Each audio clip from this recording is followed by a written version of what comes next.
Thousands of Seventh-day Adventist young people throughout the world mobilized in cities and communities to serve and spread love during this year's Global Youth Day, GYD. The initiative, led by the Youth Ministries Department of the General Conference of Seventh-day Adventists, motivates young people to get out of their comfort zones to be the sermon. Young people were challenged this year to show up in the cities, in a renewed commitment to serve and transform the lives of people while following Jesus' example. In the Inter-American region, young people participated in the global event by holding up signs with positive messages of Jesus' love as they stood by a traffic light.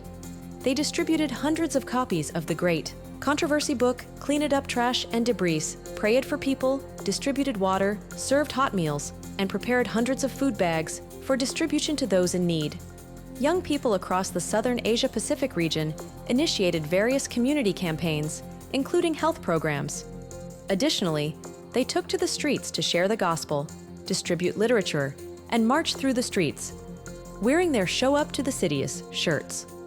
In the South American territory, Adventist youth carried out hundreds of actions, including donating blood, visiting nursing homes, offering prayers, and giving hugs, demonstrating that missionary work required intention and action.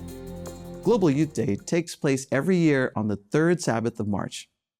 Since its launch in 2013, the global initiative has left a lasting legacy that continues to inspire generations to be the hands and feet of Jesus in this world.